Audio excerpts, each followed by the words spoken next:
So this is a little bit different. We've been taking you to various destinations around the world, and now we're going to switch gears a little bit, and we're going to talk about some of the other things with diving. So a lot of you have heard or read about rebreathers. You may already be a rebreather diver yourself. So we have a various selection of people that might be here. And in fact, if you know in your chat box how to raise your hand, if there's anybody in here that is already a certified rebreather diver, would you raise your hand for me so we have an idea how many people are already certified on rebreathers in the room?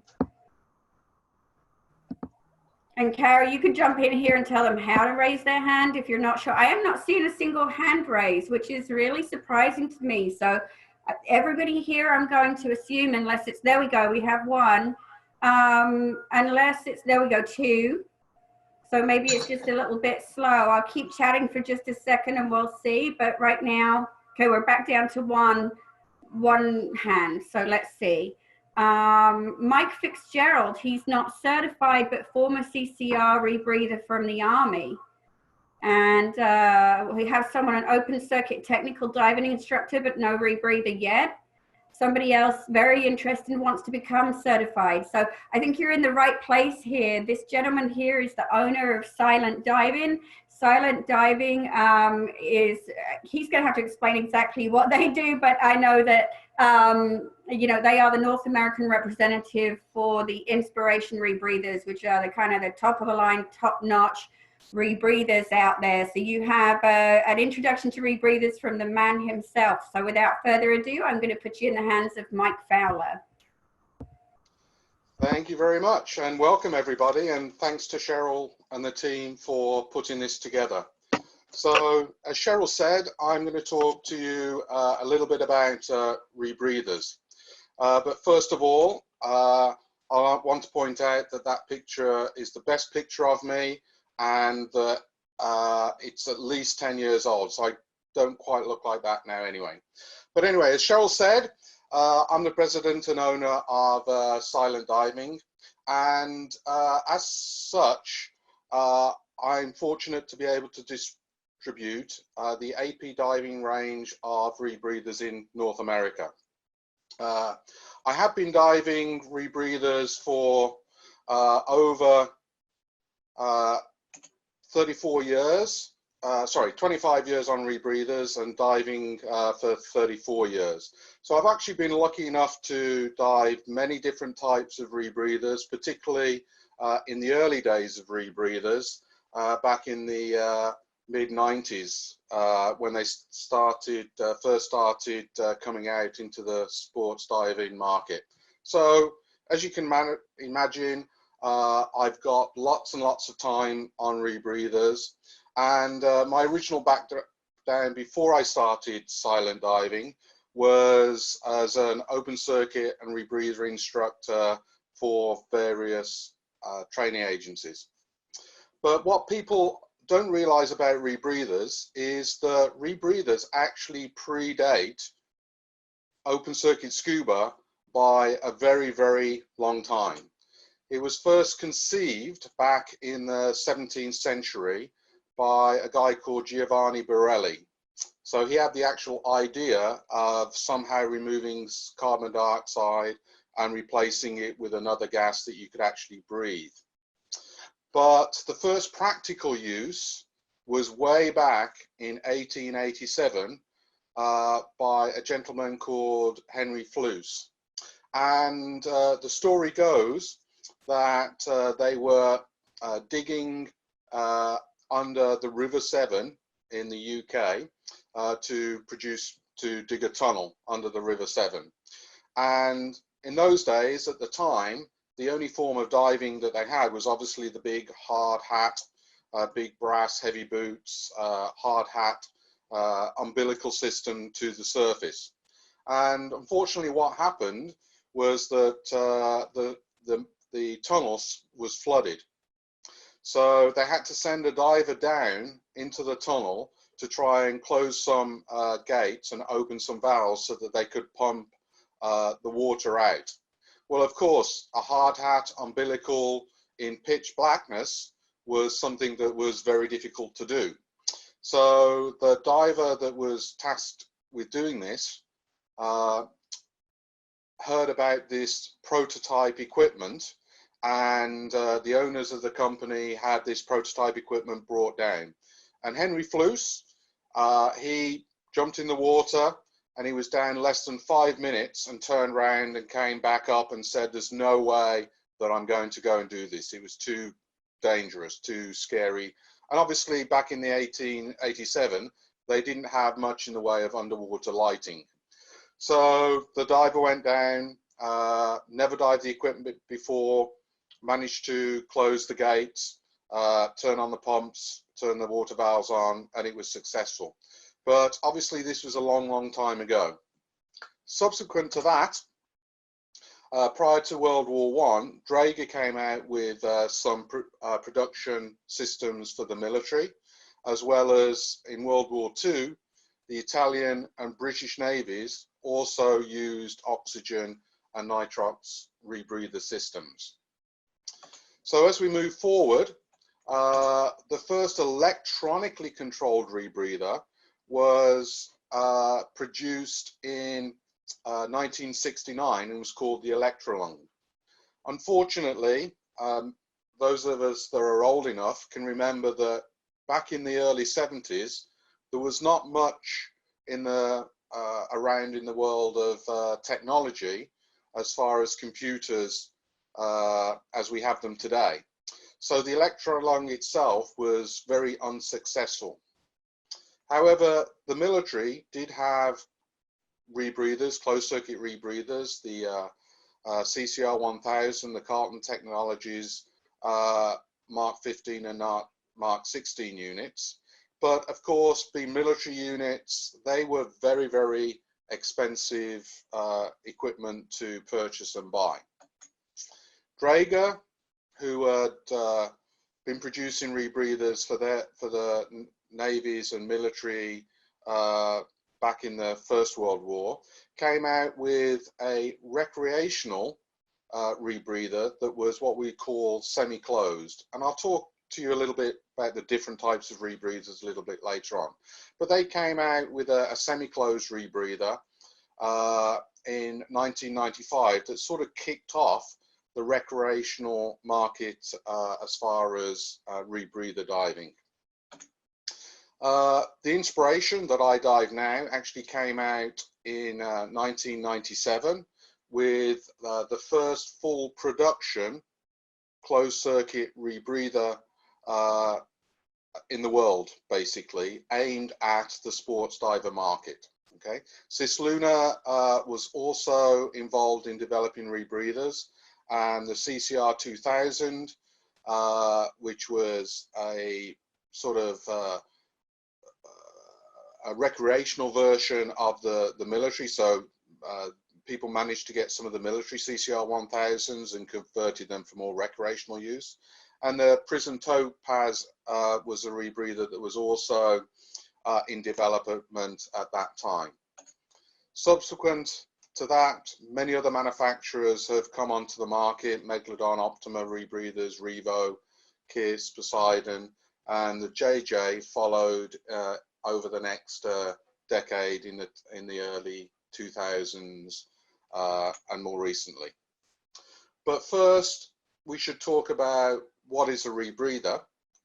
And the big question that we need to ask first, or talk about first, is we need to make sure that we all understand a little bit about open circuit diving. Well, as we know, open circuit diving is very simple, easy to use, portable, very available, easy to maintain. Training, of course, is readily available throughout. However, the big disadvantage of open circuit scuba diving is it's very inefficient. As we know, that we have a very limited duration underwater by virtue of the size of cylinder that we're carrying and the depth that we're diving to. Okay. Other advantages of it is that you can use pretty much any type of mixed gas in there, whether it's normal compressed air, Trimix-based gases, nitrox-based gases, or for technical diving, even pure oxygen. So, and then finally, sorry, relatively low cost as far as buying the equipment, maintaining it, and diving with it. So let's talk about the rebreathers themselves and what is the DNA of a rebreather. Okay. Well, obviously, with a rebreather, as from the sound, you rebreathe your exhaled breath. Okay. A rebreather needs to be able to then remove the poisonous carbon dioxide that we expel on each breath. A rebreather also needs to replace the oxygen that our body has burnt up or used up, metabolized during the process, and then constantly maintain a safe breathing mixture to basically keep us alive underwater. So all rebreathers have certain things in common. They all have a mouthpiece of some sort with one-way valves that direct the gas around what we call the breathing loop. And this mouthpiece might have a system where you can connect directly into a normal open circuit second stage, or it might be just a simple open and close the mouthpiece. But all these type of mouthpieces will have non-return valve, one-way valves to make sure that the gas only flows in one direction. Then all rebreathers have some sort of what we call counter lung. So what we mean by that is as we take a breath in, we breathe out. It's like breathing out into a paper bag. It's something that can actually expand and retract with each breath. So the counter lung is like having an extra set of lungs that are opposite to our own lungs. All rebreathers need to have some sort of water catchment system that in the unlikely event that you do, your mouthpiece drops out and it's open, that an excess of water in the system won't be too catastrophic. Other very, very important feature is that all rebreathers have to be able to absorb carbon dioxide. And most rebreathers just use a chemical absorbent material that is very similar in how it looks to something like kitty litter. And some people actually call it kitty litter. And then we need to be able to inject gas into the system, as I said, to replace the type of the gas that our body, or the oxygen that our body has metabolized. And then finally, in the unlikely event we need to do so, we need to have some sort of integrated open circuit bailout system.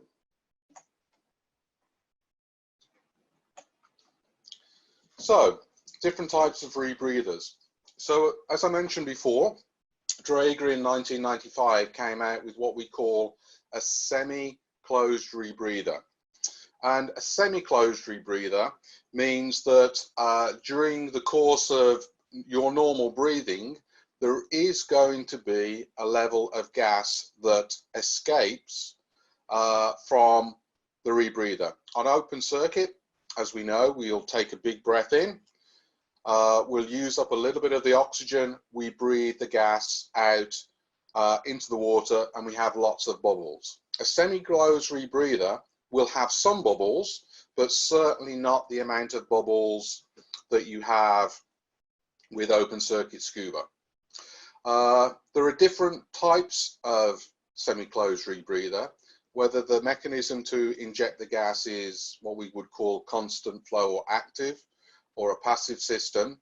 And also there are some electronically controlled semi-closed rebreathers as well.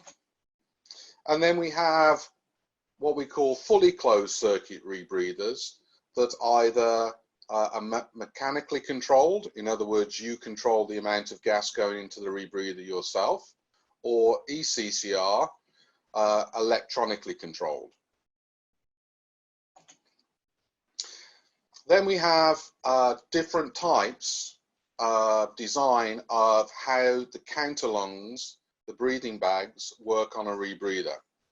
And you have rebreathers that are either front mounted or rear mounted, or a combination of front and rear mounted counterlungs that we call over the shoulder. Now, front mounted rebreathers, up until very, very recently, in the last year or so, have been only used by military divers. So if you imagine the SEAL divers that jump out of airplanes or are injected out of submarines, they hit the water, they go underwater, and they're in what we call an oxygen, breathing an oxygen rebreather. So all I have is oxygen, everything is the breathing bag, the chemical removement, this absorbent material is all placed on the front, because on the back they've either got parachutes or bags with all their equipment that they need once they hit the beach. Then we have rebreathers that are actually mounted on a person's back. Now, you may think that all rebreathers are like that, but what we actually mean is that the breathing bag that you breathe in and out of, as well as the canister with the absorbent material, is all situated on the back of the diver. And that actually changes the work of breathing, as does front-mounted rebreathers, depending on the diver's position. So depending on how you're lying in the water, and whether you're diving a front-mounted rebreather or a back-mounted rebreather, then either breathing in or breathing out, you'll actually feel a little bit more resistance than you would on normal scuba. So what we've done is, most commonly, most rebreathers now are what we call over-the-shoulder rebreathers, where the mouthpiece goes to T-pieces on the shoulders, and then the bags are either placed on the front of the body or at the back of the body. The advantage of over-the-shoulder counterlungs is that whatever position you're in, there is no noticeable difference in the effort that it takes to breathe. Okay, so not sure how well this will work over the internet, but here's an example of work of breathing. So if everybody, and I can't tell whether you're doing this or not, but everybody, if you open your mouth but close your teeth and take some big breaths in. So your teeth are closed, so you're breathing through your teeth. And hopefully you're more than 6 feet away from the person sitting next to you. So take those deep breaths in and you'll feel a resistance. Now open your teeth and take the same deep breath. Obviously, it's a lot easier to breathe with your teeth open. And that's what we mean when we talk about work of breathing. So it's the effort that our lungs need to actually take a breath in. Okay. Now, generally on a rebreather, over-the-shoulder counterlung rebreather, is once you're in the water, you actually certainly don't notice any work of breathing. On open circuit scuba, we take a breath and there's a fraction of a little bit of resistance, we call that crack pressure, before the second stage opens and almost forces gas into you. Whereas on a rebreather, in general, what you've got is much more of a normal breathing pattern as you are now sat behind your computer screens. So the work of breathing in general is very easy, unless, as I said, you're diving a unit that actually has back-mounted is a back-mounted rebreather or a front-mounted, where you might notice the difference between the work of breathing in the position that you happen to be in, whether it's in the normal trim diving position, heads up position, head down position, or even lying on your back looking up at the surface. So let's talk about semi-closed rebreathers a little bit and the different types. So first of all, we have the active, which was the original Draeger that came out, and basically this consists of a single nitrox cylinder with something like 40% nitrox in, which then would obviously limit the depth of the dive to around 100 feet, for example. And the active system means that we have a valve that adds a very slow amount of nitrox into the rebreather that replaces the gas that your body has used up, that it's metabolized. And so as that happens, the bag, the counterlung, because there's a constant flow of gas going into the bag, is obviously going to expand.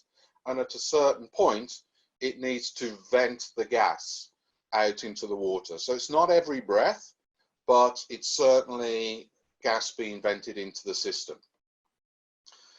The next type of SCR is a passive system like the halcyon rebreathers, and this is where the counterlung has two bags, and after each breath, a little bit, a small portion of the gas is then ventilated to the water, where the remaining gas is then circulated around the unit for the gas to the CO2 to be removed, etc. So you're adding a little bit of fresh gas every time you take your breath.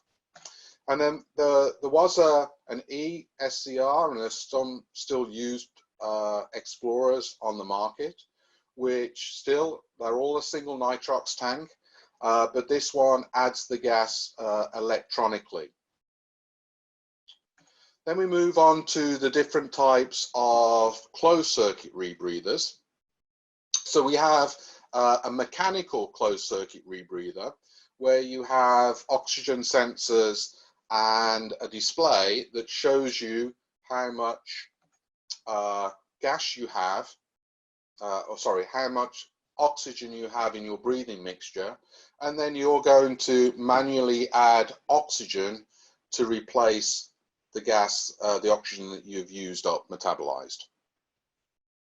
Then we have fully closed or electronically eCCR rebreathers, and these rebreathers generally have, with one exception, 3 oxygen sensors that measures the amount of oxygen in the breathing loop, or the partial pressure of oxygen as we call it. And these oxygen sensors use what we call voting logic. So what that means is that if you have one sensor, these sensors are very similar to sensors that you would have on your car, in the exhaust system, things like that, but a little bit more sophisticated for scuba diving application. But what we do is we measure the amount of oxygen in the rebreather, but as I said, we have 3. So if you have one sensor, we don't know for sure if that sensor is correct or not. So for redundancy, we add 2 sensors. And that's great as long as those 2 sensors are reading close to each other. However, if one of the sensors varies from the other and there's a discrepancy, then which one of those 2 sensors is correct? We don't know. So what we do is we add a 3rd sensor, and then the system votes out the sensor that is reading differently to the others. Now, they might all read exactly the same, as you can see on that display, or very close to each other. But if one is a certain distance from the others, then it will use the closest 2. So the gas is mixed electronically by a control system or controller, and it maintains a constant partial pressure of oxygen, or set point. Set point is the desired amount of oxygen that we want in the breathing loop at any time, via an oxygen addition through a solenoid, or, as I said, with a mechanical system, then you would be doing that yourself. We have generally a primary computer stroke controller that analyzes the information from the sensors, and when it sees a drop in the partial pressure oxygen, then it sends a signal to the solenoid to inject oxygen, as I said, thus maintaining the constant or desired PO2. What this is doing, it's giving you a nitrox blending station on your back throughout the dive.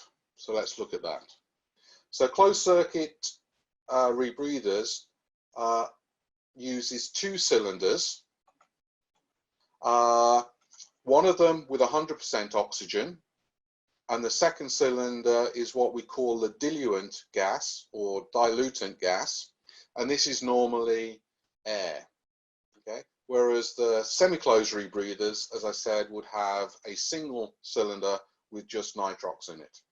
So either the electronic or mechanical closed circuits have 2 cylinders, as I said, one with 100% oxygen and one with a diluting gas, which is normally air. Oxygen then is automatically or manually added to the rebreather to give us this desired amount or the set point. Diluent is added to the rebreather via an ADV or automatic diluent valve to maintain the lung pressure. So what we mean by that is, if you imagine as you're descending, we have to add air to our dry suit or air to our BC to take into account the increased pressure. The same applies to our lungs with a normal second stage. So what we have with the counterlungs is gas being added into those bags. The advantage of all this is that we're getting the best possible mixture irrespective of the depth of dive. Okay, so that's what I would call super nitrox. Regardless of the depth, you're always at the optimal PO2. Now, hopefully, some of you are nitrox divers, and you know that if you were diving to 100 feet, with a 32% nitrox mixture, you'd roughly have a PO2 of 1.4. Okay. Well, with a rebreather, but as you become shallower, the partial pressure of the oxygen reduces. With a rebreather, closed circuit rebreather, what we do is we maintain a partial pressure of 1.3 throughout the whole dive. So yes, when we're down at 100 feet, we might have approximately 32% nitrox in the breathing loop. But when we come up to 66 feet, because we maintain the set point of 1.3, we've now got 46% nitrox. So it's like constantly changing gases during the dive. When you come back to 20 feet, you've now got the equivalent of 81% nitrox. So therefore, the result is that you have much less nitrogen absorption at depth and during the ascent back to the surface. Okay. The other advantage of this is that there are significant gas savings when you're doing something like Trimix diving.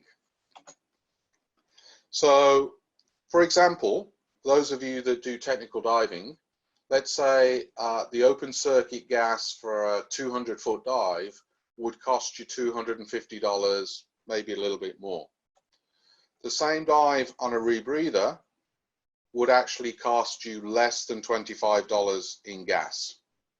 Okay, and the reason is that open circuit scuba is wasteful. We take a breath, we use only 4% or so of the oxygen in the mix, breathe it out, and the gas goes off into the water. On a rebreather, because we are recirculating the gas continuously around the loop, then we're only adding the diluent gas during the descent. Once we're at our maximum depth, we do not use any more of the diluent gas. The only gas that we're using is the oxygen. Now, on open circuit scuba, as we know, the deeper you go, the quicker, the more volume you need on each breath, the more gas you're taking out of the cylinders on each breath to counteract the pressure of the water. On a rebreather, you're only using, you're metabolizing the same amount of gas at depth as you are at the surface. So that's why a rebreather with, for example, what we call 2-litre cylinders, or about 15 cubic foot cylinders, should last you about 6 or 7 hours, irrespective of how deep you're diving. Okay, so can you imagine doing a 6 or 7 hour dive?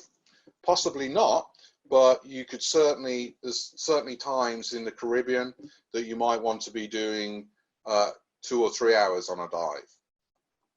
So let's look at these advantages a little bit more as far as CCR diving. First one, silent diving.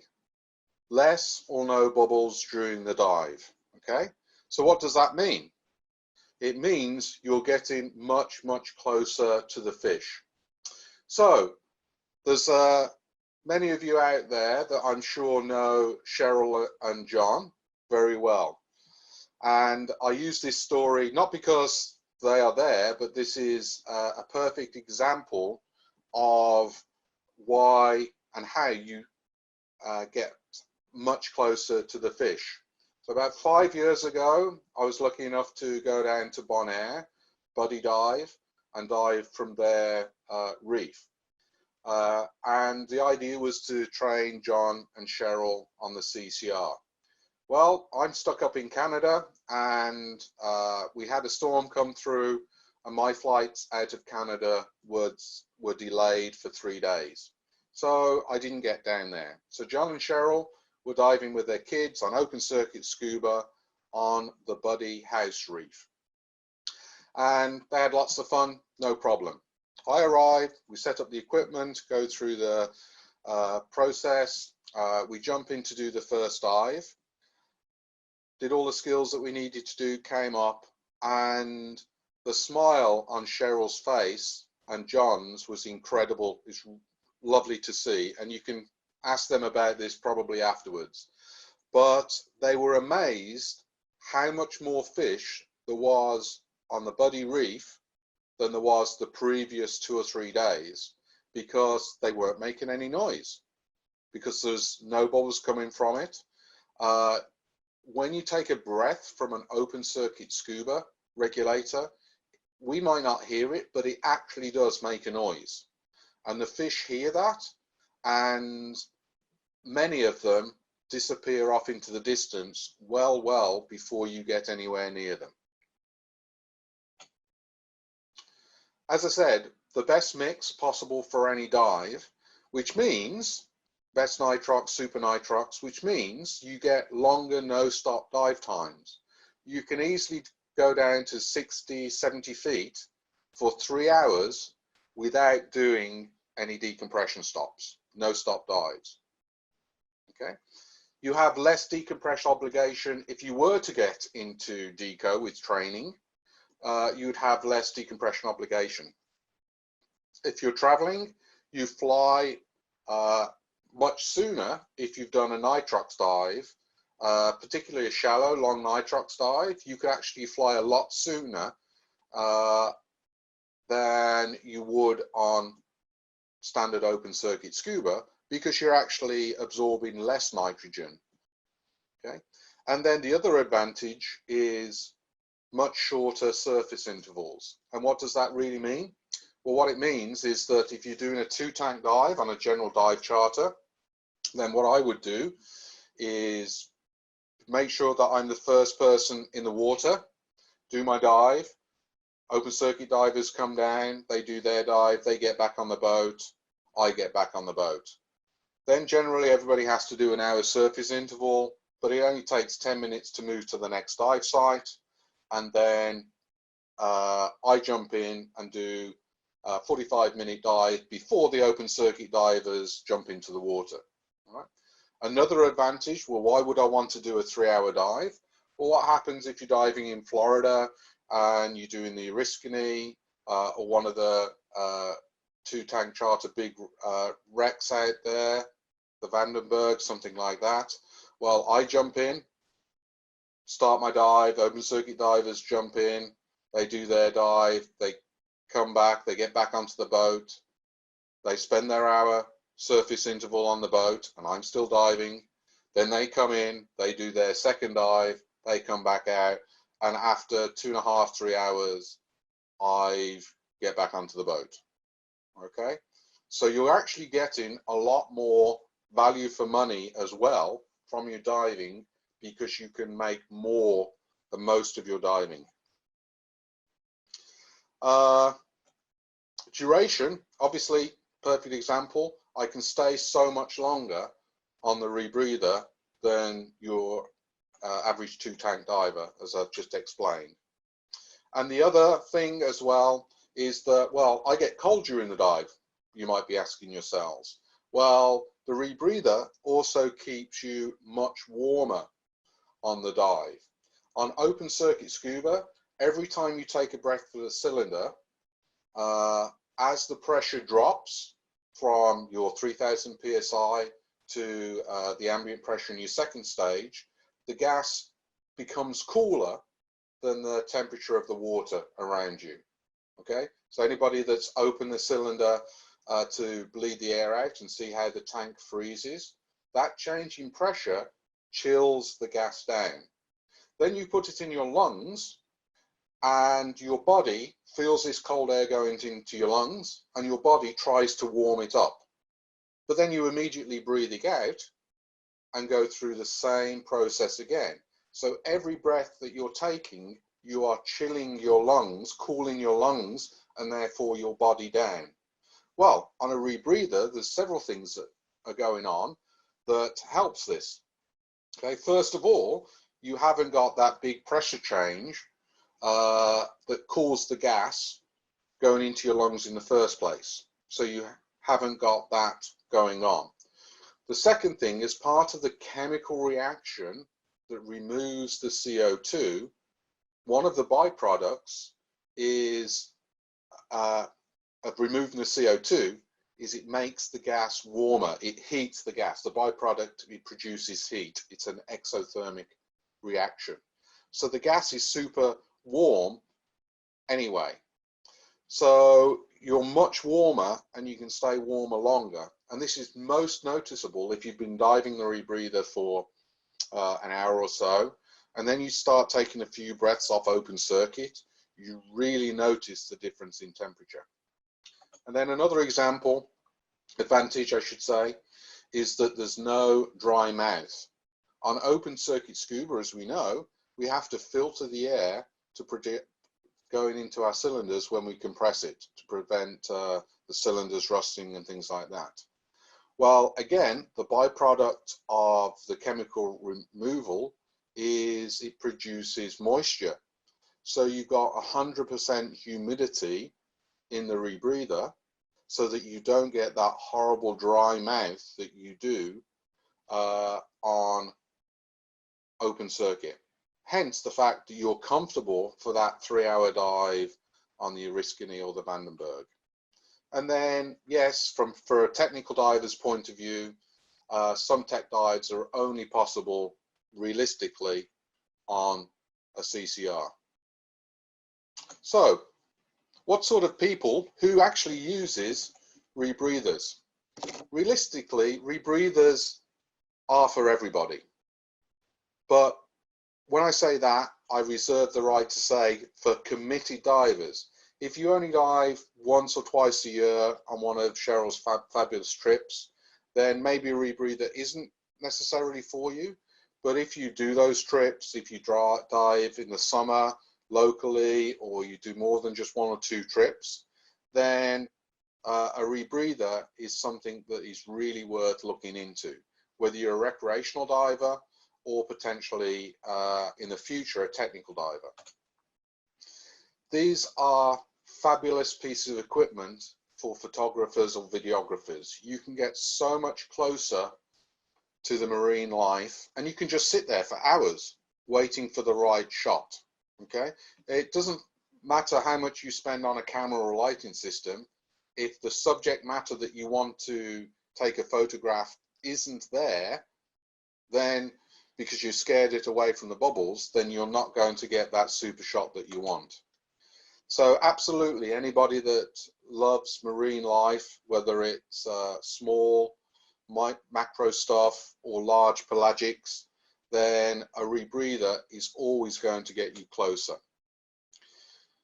People that just like spending time in the water, and most of us really enjoy that type of thing, just spending lots of time in the water.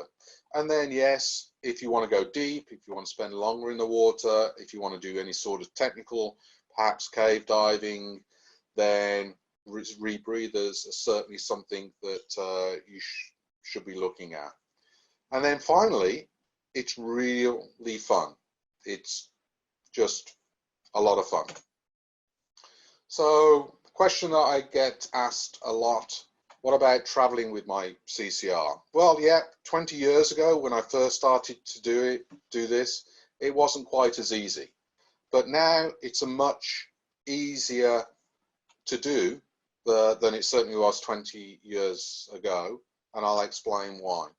So first of all, most rebreathers now are designed so that they're all less than 50 pounds, so that they can go into, I put mine into a normal wheelie suitcase and throw it in the hold of the plane, and I bring the electronics with me on the plane, because that's the most expensive part of the equipment, and I want to make sure that that is kept safe.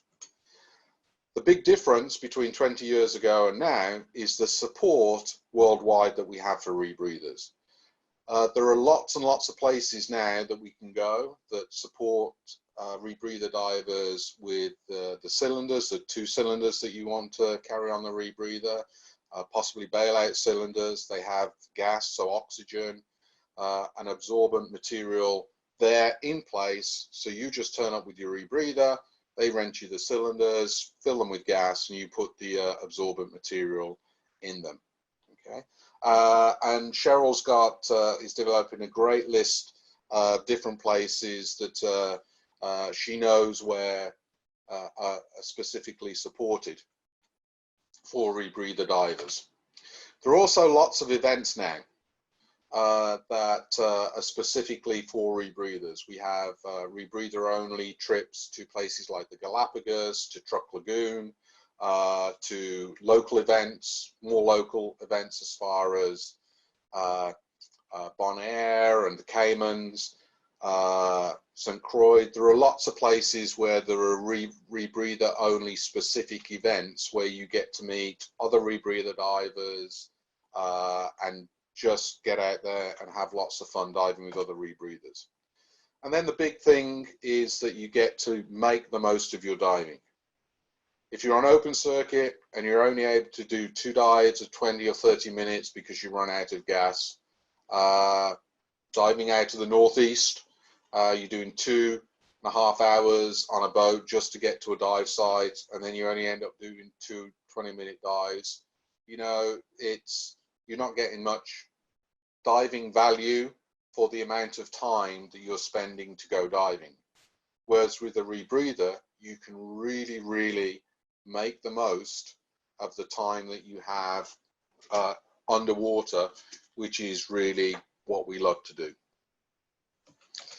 So as time's running short, just to conclude, I've been talking about rebreathers in general, but as I said, I'm Silent Diving, the North America distributor for AP Diving's range of rebreathers.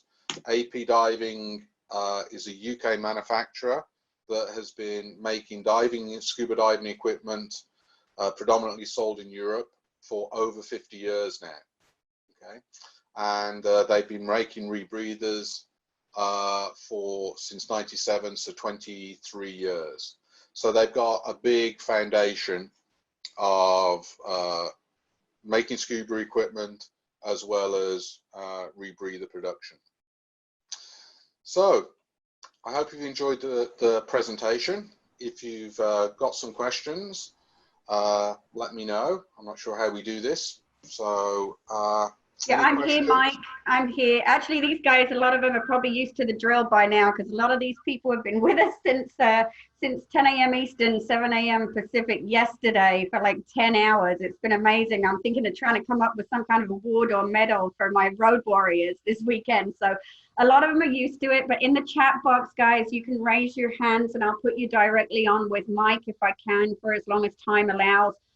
Or you can put something in the chat box if you can't find your hand raised. Also some questions in the Q&A box too. So I've got Luis. I'm going to find you in a second. Bear with me. And we will put you on. Give me just a second here. I'm sorry. Actually, while I do that, yeah, let's see. And hi, Mike. There's your lovely face. Luis, I'm trying to find you. Hold on one second. We've got quite a few in here, so I need to get through. All right, Luis, you're on my end. So if you unmute your mic, your end, you'll be able to ask your question directly with Mike.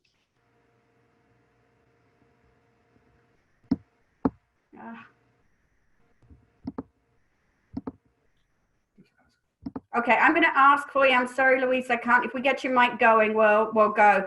Are you using the newer solid state O2 sensors, Mike? Oh, hold on, Mike. Now you're muted. Hold on, Carrie. That's better. There you go. Right.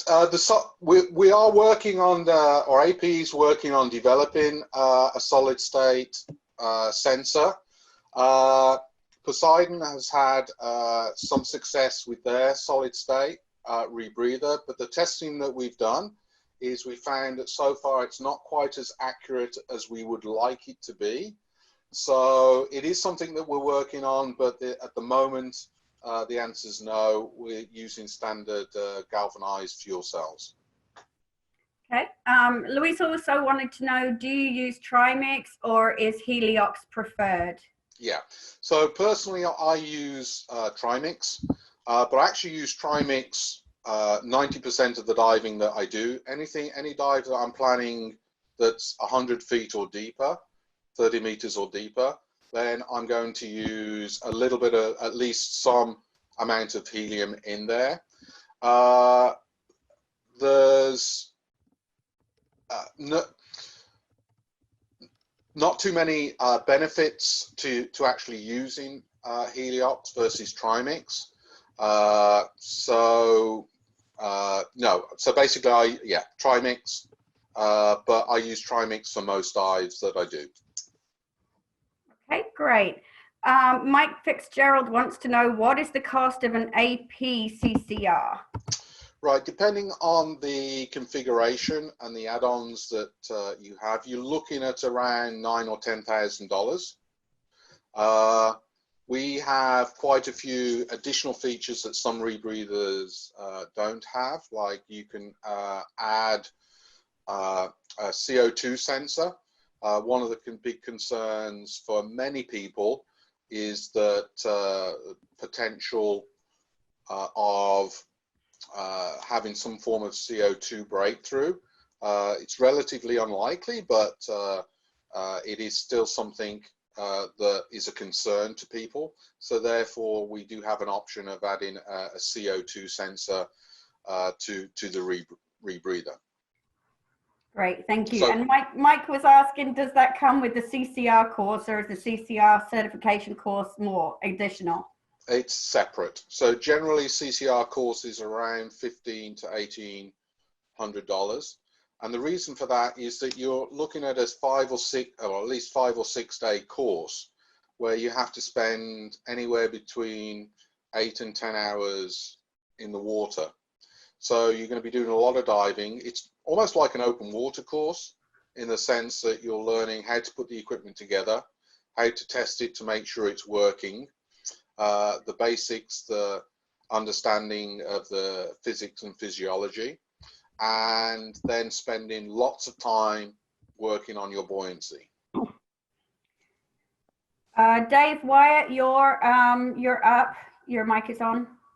Okay, I was wondering something about the absorbent material. You referred to that when you add it to when you get to your dive location. Is that has that become more plug and play as far as putting it in the unit, or is it something you learn when you do the course?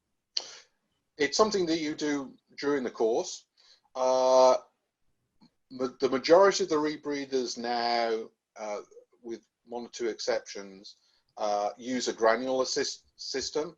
So you literally turn up a dive shop, they'll give you a 44-pound jug of absorbent material, and literally you just pour it into a canister and pack it as per the type of rebreather that you're diving. There are a couple of manufacturers that have a cartridge system. But even those manufacturers now have come out with a system where you can self-pack those type of cartridges. Again, for the simple reason that the absorbent material is more readily available and it's sometimes harder to get the canisters. But for instance, our range of rebreathers, we've always done the self-pack canisters from the 44-pound drum or so. All right, thank you. We've got one more, Laurie. I know you did that in the private panel, but I'm going to call you out on it anyway. Laurie Hammerstein, I'm sorry if I messed up your name. She said she really enjoyed this presentation and learned so much. As a photographer, this makes so much sense. That said, she's nervous about safety and curious about the things that can go wrong. This may not be the forum to ask, in which case she will follow up offline. Laurie, I think this is a great forum to have it. Unfortunately, we're so close to out of time, we can't dig into it. I'm going to put Mike on the spot as well here because I don't think he'll mind. He'd actually offered to do a second presentation for us this weekend, and unfortunately we couldn't do it because we'd already expanded the event time once and had so many people wanting to do different seminars. However, we're going to be following on. We're going to keep this momentum going after the event and continue to have social nights and things like that online and ask different speakers to come out. And Mike, you could nod now and say no later, but knowing that Mike had offered us another presentation, I'm going to be asking Mike to do one of our social nights. I think that this is an excellent topic. I think this is something that makes a lot of people resistant about rebreathers because you hear the safety numbers when things go wrong, but you just don't hear how many people are currently on rebreathers now. And it's actually a much more common type of diving in Europe. And I originally became a rebreather diver years ago with Mike, simply because we were getting more and more interesting questions about rebreathers on travel. And I decided I wanted to know when I speak to my customers what they are looking for. I ended up falling in love with it. Mike is not necessarily in a position to, I mean, he can say so, but it's coming from Mike. I didn't know Mike before I became a CCR diver. We did a research and we chose the Inspiration for us. And then I approached Mike and he became my instructor and we've now become friends. But one of the big reasons we chose the Inspiration is because the amount of fail safes and things that are in there that's, you know, backup upon backup. So if you have concerns about that, I would definitely recommend doing your own research. We'll have Mike back at some point, and I am going to, as soon as this event is over and we caught up with everyone, we're going to let you know about further socials, but we're going to definitely ask Mike, and I think it's a good topic to get into because it's out there a lot. Mike, I want to give you the last word on that or anything else that you want to share. Yeah, certainly. Rebreathers, to a certain extent, over the many years that they've been out, in some cases have a bad reputation. Unfortunately, what we don't realize is that scuba diving, people make mistakes scuba diving, whether they're on open circuit or on a rebreather. My personal belief is that we have a lot more tools in our toolbox when it comes to fail safes on a rebreather than you do on open circuit to a certain extent. As you know, if your open circuit fails, which is not very often, but if it fails, then you've got to find somebody else to breathe an alternate air source from.